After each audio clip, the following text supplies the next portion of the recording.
Hello students, स्वागत है आपका हमारे चैनल अनुभव एजुटेक में। स्टूडेंट्स, आज जो टॉपिक हम समझने वाले हैं वो है मोमेंटम।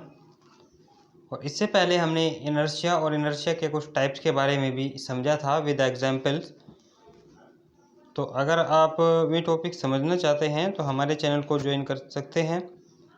तो समझते हैं हम मोमेंटम। देखिए, मोमेंटम क्या होता है। It is defined as the total quantity of motion contained in a body. तो किसी भी बॉडी या ऑब्जेक्ट की मोशन को कंटेन रखने की जो क्वांटिटी है वो कितना मोशन कंटेन कर सकता है, कितना मोशन जो है अचीव कर सकता है, तो उसी क्वांटिटी को हम क्या बोलते हैं, मोमेंटम बोलते हैं।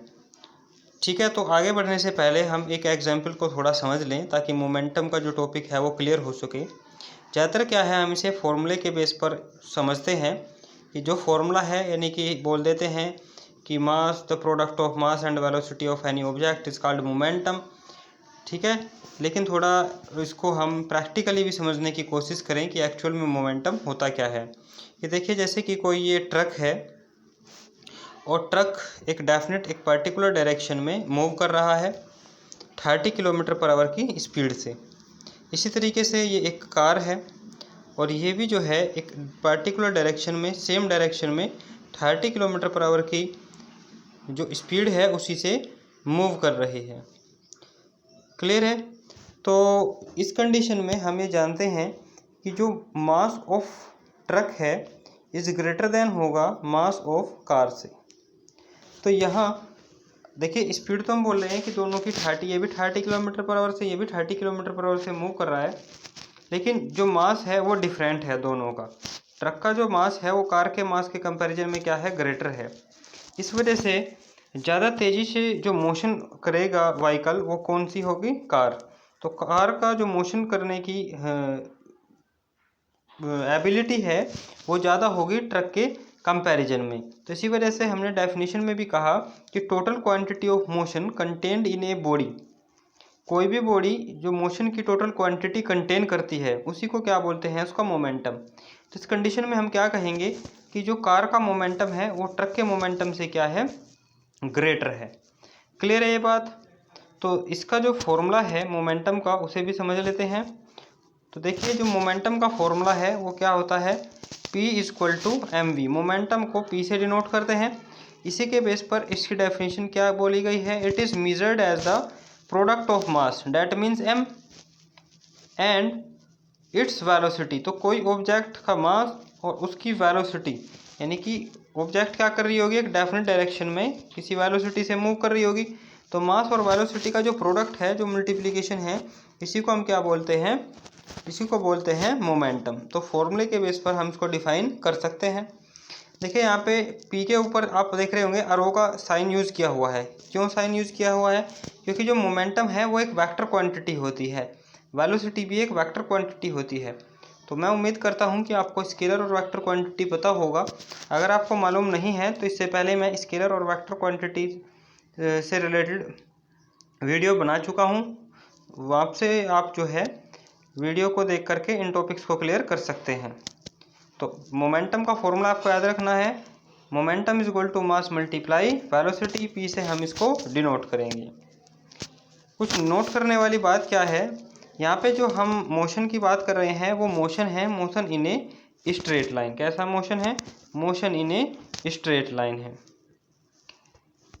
तो कुछ पॉइंट्स हम नोट कर लें। It is noted as linear momentum. देखिए, लीनियर मोमेंटम जो टर्म यूज़ किया हुआ है वो motion in a straight line, यानी कि जब एक लीनियर मोशन हो, कोई ऑब्जेक्ट एक स्ट्रेट लाइन में मोशन कर रही हो, तो उस मोशन के लिए लीनियर मोमेंटम, जैसे इसको सिंपली हम मोमेंटम भी बोल देते हैं, ये टर्म यूज़ किया है।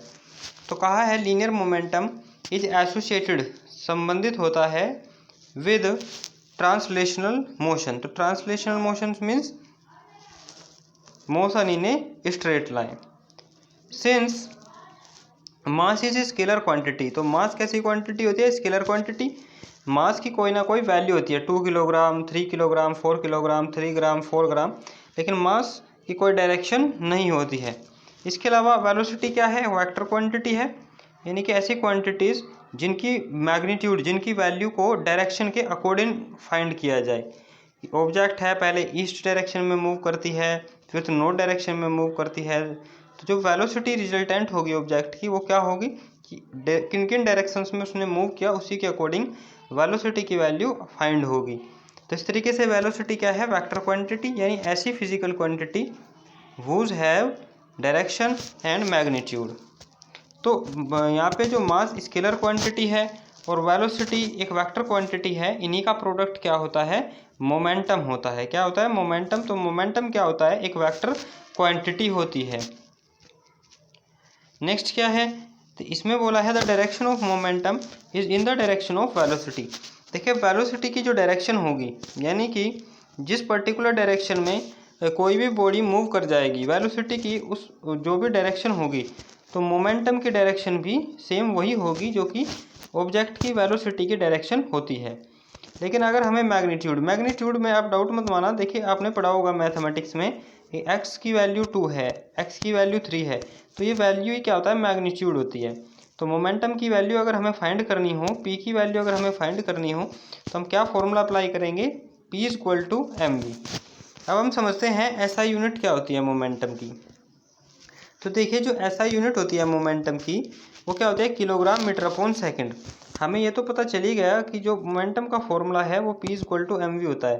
तो देखिए अगर हमें मास का जो SI यूनिट है वो मालूम हो, वो क्या होती है, किलोग्राम, और वेलोसिटी की SI यूनिट क्या होती है, मीटर अपॉन सेकेंड। तो इस तरीके से जो मोमेंटम है इसकी SI यूनिट क्या हो जाएगी, किलोग्राम मीटर अपॉन सेकेंड। इसके अलावा CGS यूनिट की बात करें तो किलोग्राम के प्लेस पे हम क्या लिख देते हैं, ग्राम लिख देते हैं, और मीटर के प्लेस पे क्या लिख देते हैं, centimetre.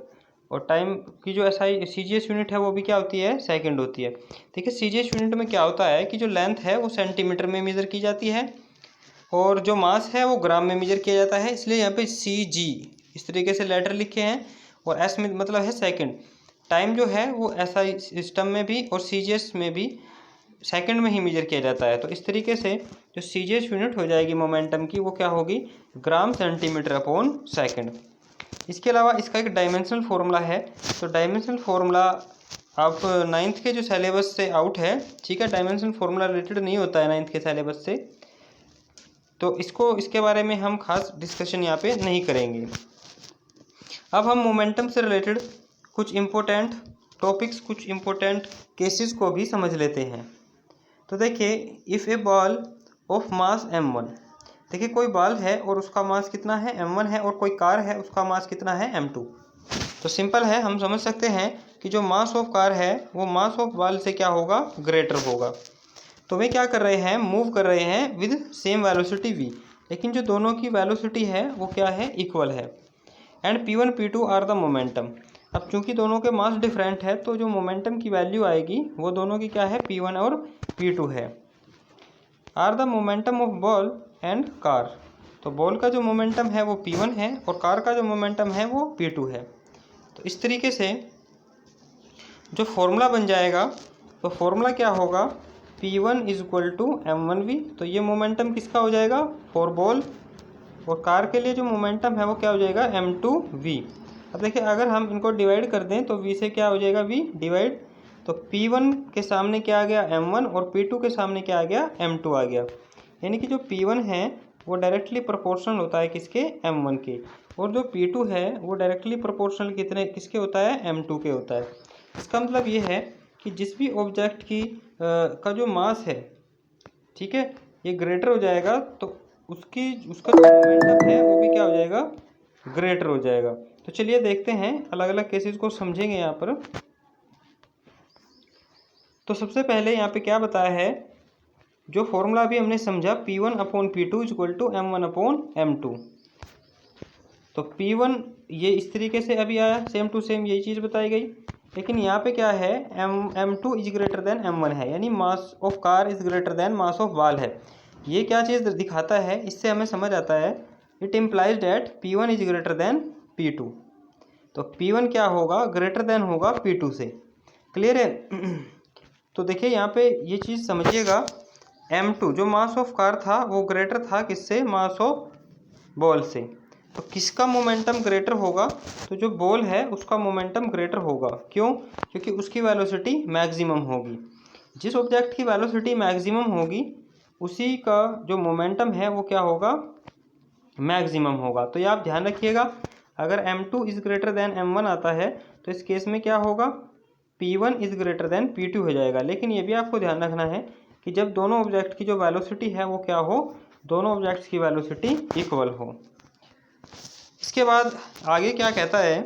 And A car moving with same velocity. तो ये भी आपको बताया, the momentum of car will be greater than that's of the ball.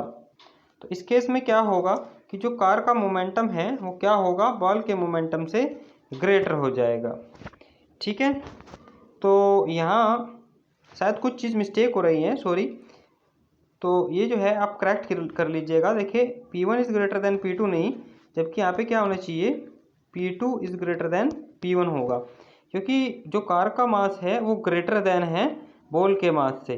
तो इस तरीके से जो कार है वो ज़्यादा वेलोसिटी अचीव कर सकती है बॉल के कंपैरिजन में। ठीक है, तो मोशन की जो क्वांटिटी कंटेन करने की एबिलिटी है वो किसके अंदर ज़्यादा होगी? कार के। तो इस तरीके से जो P2 है वो ग्रेटर देन होना चाहिए P1।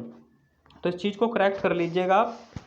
Similarly if two object of same masses, लेकिन यहाँ पे देखिए आगे क्या बोला है कि दो ऑब्जेक्ट हैं जिनका सेम मास है, उनको फेंका जाता है डिफरेंट वेलोसिटीज से। अब की बार क्या है कि जो ऑब्जेक्ट्स हैं उनकी वेलोसिटीज डिफरेंट है लेकिन मास क्या है? सेम है। The one moving with greater velocity, तो उनमें से एक ज़्यादा वेलोसिटी से मूव करेगी और दूसरी, तो उसका क्या होगा? Greater momentum. तो देखिए ये ग्राफ के अकॉर्डिंग जो अलग अलग केसेस हैं समझाए गए हैं। जैसे कि हमने पहला केस समझा, और इस वाले पहले केस में क्या था कि जब m की value constant, m is equal to क्या हो? कांस्टेंट हो। तो देखिए अगर m की वैल्यू कांस्टेंट होगी, जैसे कि यहाँ पे मैंने बोला सेम मासेस अगर हों, तो उस कंडीशन में अगर वेलोसिटी की वैल्यू, वेलोसिटी और मोमेंटम के बिटवीन एक स्ट्रेट लाइन हमको मिलेगी जो कि एक्स एक्सिस से कितना एंगल बनाएगी? 45 डिग्री का एंगल बनाएगी। तो इस केस में जब वेलोसिटी किसी भी ऑब्जेक्ट की बढ़ेगी तो मोमेंटम भी बढ़ेगा। यानी कि अगर दो ऑब्जेक्ट्स के मास इक्वल हों तो जिस ऑब्जेक्ट की वेलोसिटी सबसे ज़्यादा होगी उसी ऑब्जेक्ट का मोमेंटम भी सबसे ज़्यादा होगा। दूसरा क्या है? जब वेलोसिटी कांस्टेंट हो, जैसे कि ये केस हमने पढ़ा था ये वाला इससे पहले। तो जब दो ऑब्जेक्ट सेम वेलोसिटी से मूव कर रही हो तो उस केस में क्या है? मोमेंटम और मास के बिटवीन एक स्ट्रेट लाइन मिल रही है। इसका मतलब ये हुआ कि जिस ऑब्जेक्ट का मोमेंटम सबसे ज़्यादा होगा उसी ऑब्जेक्ट का मास, जिस ऑब्जेक्ट का मास सबसे ग्रेटर होगा उसी ऑब्जेक्ट का मोमेंटम भी सबसे ग्रेटर होगा। लेकिन ये कंडीशंस आपको ध्यान रखना है जब दोनों ऑब्जेक्ट की वेलोसिटी सेम हो, जब दोनों ऑब्जेक्ट्स की मास सेम हो, यानी कि mass is equal to constant, v is equal to constant. तो ये क्लियर आपको बात समझ आई होगी। इसके अलावा ये तीसरा ग्राफ है, इसे भी हम समझेंगे। तो देखिए तीसरे ग्राफ में क्या दिया हुआ है? मास और वेलोसिटी के बिटवीन एक ग्राफ ड्रा किया हुआ है। जब दोनों ऑब्जेक्ट्स का जो मोमेंटम है p है वो इक्वल हो, यानी कि अगर फर्स्ट ऑब्जेक्ट है उसका मास m1 है, सेकंड ऑब्जेक्ट का मास m2 है, फर्स्ट ऑब्जेक्ट का वेलोसिटी v1 है और सेकंड ऑब्जेक्ट की जो वेलोसिटी है वो v2 है। तो इस केस में दोनों के मोमेंटम अगर इक्वल हो, m1 v1 is equal to m2 v2, और यहाँ पे हम m1 डिवाइड बाई m2 का रेशियो लें तो वो क्या आ जाएगा? v2 divide by v1। तो यहाँ पे हम क्या चीज़ देख रहे हैं कि m1 जो है वो इन्वर्सली प्रोपोर्शनल है किसके? v1 के। ठीक है, यानी कि अगर v1 जिस ऑब्जेक्ट की वेलोसिटी है, वेलोसिटी जितनी मैक्सिमम होगी, इसका मतलब ये हुआ कि उसका मास क्या है? उतना ही मिनिमम होगा। ठीक है, और जिस ऑब्जेक्ट की वेलोसिटी बहुत मिनिमम होगी तो हम इससे समझ सकते हैं कि उसका मास क्या है? बहुत मैक्सिमम होगा। देखिए इन्वर्सली प्रोपोर्शनल में क्या आता है, थोड़ा ध्यान से समझिएगा। इन्वर्सली प्रोपोर्शनल में केस ये आ जाता है कि एक क्वांटिटी के बढ़ने से दूसरी क्वांटिटी क्या हो जाती है? घट जाती है। एक क्वांटिटी अगर इंक्रीज होगी दूसरी क्वांटिटी डिक्रीज हो जाएगी, एक क्वांटिटी अगर डिक्रीज होगी तो दूसरी क्वांटिटी इंक्रीज हो जाएगी। तो अगर किसी ऑब्जेक्ट की वेलोसिटी ज़्यादा बढ़ जाती है तो मास क्या हो जाएगा? उसका मिनिमम, यानी डिक्रीज हो जाएगा। और अगर वेलोसिटी क्या है? लो है, तो इसका मतलब यह है कि उसका मास क्या है? मैक्सिमम है, मास जो है ज़्यादा है। तो यही इस ग्राफ में समझाया है। अगर मोमेंटम जो है वो कांस्टेंट हो, p कांस्टेंट हो, तो देखिए अगर हम m की वैल्यू x एक्सिस पर बढ़ाते जाएं तो उस केस में क्या होगा कि ये जो लाइन है, ये लाइन की जो लेंथ है वो छोटी होती जाएगी, यानी कि जो वेलोसिटी है m की, मास की वैल्यू बढ़ते जा रही है, तो जो ऑब्जेक्ट की वेलोसिटी है उसकी वैल्यू क्या हो रही है, डाउन होती जा रही है। तो ये बात आप यहाँ से समझे होंगे। अगर आपको वीडियो से रिलेटेड कोई भी डाउट रहे तो कमेंट बॉक्स में लिखना ना भूलिएगा, और वीडियो अगर आपको पसंद आए तो लाइक कीजिएगा और अपने स्टडी रिलेटेड ग्रुप में शेयर करना ना भूलिएगा। तो यही हमने केस अभी समझा कि टू ऑब्जेक्ट है और उनके मासेस हैं m1 एंड m2 और मूव कर रही है different velocities v1 and v2 से, और उन दोनों का मोमेंटम इक्वल है। तो मोमेंटम इक्वल है तो m1 v1 is equal to m2 v2 लिखेंगे। तो केस क्या बन जाएगा इस तरीके का। इस केस में अगर m2 is greater than m1 है तो क्या होगा, v2 is greater than v1। m2 क्या था, मास ऑफ कार, और m1 क्या था, मास ऑफ बॉल। ठीक है, तो v1 किसकी वेलोसिटी थी, मास वेलोसिटी ऑफ बॉल। तो देखिए जो बॉल की वेलोसिटी है वो मैक्सिमम होगी इस केस में। तो अगर टू ऑब्जेक्ट है और उनके डिफरेंट मासेस हैं और सेम मोमेंटम है, तो जो लाइटर बॉडी है, हल्की बॉडी है, उसकी कैसी वेलोसिटी होगी, मैक्सिमम वेलोसिटी होगी, जो कि बताता है, demonstrates the variation of velocity. तो इससे पहले जो हमने फिगर 2.18 में सी पार्ट, ये जो ग्राफ इस तरीके से समझा, ये इसी केस से रिलेटेड था। ठीक है, जब कांस्टेंट वैल्यू हो मोमेंटम की, मोमेंटम क्या हो, कांस्टेंट हो, और मास वेलोसिटीज क्या हो, डिफरेंट हो। तो उम्मीद है ये सभी केसेस आपको समझ आए होंगे, और हमने एक शॉर्ट टाइम में मोमेंटम की डेफिनेशंस, उसकी यूनिट्स, इन सभी को कवर किया है। मोमेंटम से रिलेटेड 3 डिफरेंट केसेस को भी हमने विद ग्राफ की हेल्प से समझा है। ठीक है, तो अगर आपको कोई चीज़ समझ ना आए तो कमेंट बॉक्स में लिखना ना भूलिएगा। तो आज के लिए इतना ही। Thank you very much.